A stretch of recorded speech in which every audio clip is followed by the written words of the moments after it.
चलिए करते हैं वो यात्रा, माँ के गर्भ की यात्रा। क्या आपको याद है कि आपने कोई वचन लिया था? आपने वचन लिया था कि हे प्रभु, इस नरक से हमें, इस गर्भ नरक से हमें बाहर निकाले। हम तेरी पूजा करेंगे, तेरा भजन करेंगे। एक बार हमें इस नरक से बाहर निकाल। वो नरक, आप कहोगे गर्भ नरक कैसे है? क्योंकि हम तो सब भूल जाते हैं ना। गर्भ तो नरक नहीं है। गर्भ में से निकलने के बाद हमें इतने सुंदर सुंदर पेड़ पौधे, इतने सुंदर सुंदर घर, माता पिता, संबंधी सब मिलते हैं। तो ये नरक कैसे है? ये नरक इसलिए है क्योंकि जब हम माँ के गर्भ में होते हैं तो एक तरफ मल का तकिया होता है और दूसरी तरफ मूत्र का तकिया होता है, और दोनों तकियों के बीच में हमारा सर होता है। जैसे किसी की उंगली काट दी जाए और उस पर नींबू, नमक या मिर्च डाली जाए तो कैसा लगेगा? बोलिए ना देवियों, कैसा लगेगा? पीड़ा होगी ना। क्यों होगी? क्योंकि उसमें ऊपर की त्वचा नहीं है, वो कट चुकी है। तो ऐसे ही हमारा ये मांस, ये हमारा शरीर होता है जो गर्भ में होता है। इसीलिए जब भी एक गर्भवती स्त्री डॉक्टर के पास जाती है, वैद्य जी के पास जाती है, तो वो कहते हैं, वैद्य जी कहते हैं कि आप ज्यादा खट्टा मत खाना, ज्यादा चटपटा मत खाना, ज्यादा नमक का मत खाना, ज्यादा इमली मत खाना। क्यों?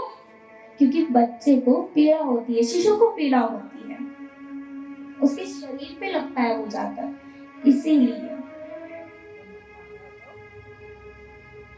और हम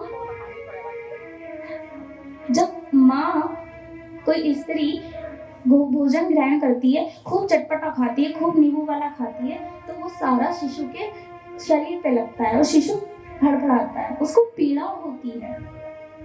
तो हम भगवान से कहते हैं, हे प्रभु हमें इस नरक से निकाल, हे प्रभु हमें इस नरक से निकाल। हम वचन देते हैं कि धरती पे जाके पूजा पाठ करेंगे, यज्ञ करेंगे, कीर्तन करेंगे, हरि नाम का कीर्तन करेंगे, परंतु एक वचन दीजिए।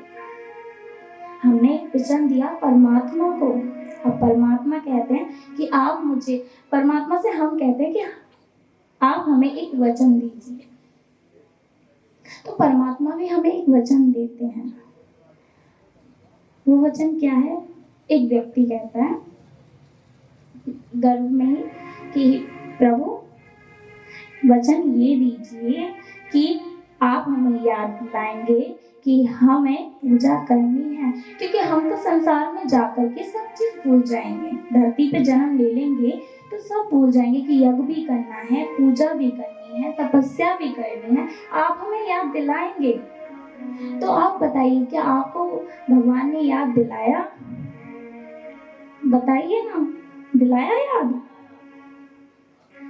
भगवान से हम कहते हैं याद दिलाइए, तो भगवान भी कहते हैं कि मैं तुम्हें वचन देता हूँ कि तुम धरती पे जाओगे तो मैं आपको याद दिलाऊंगा। पर ये नहीं कहते हैं कि मैं अपने स्वरूप में याद दिलाऊंगा, वो ये कहते हैं कि मैं आपको याद दिलाऊंगा। वो कब याद दिलाएंगे?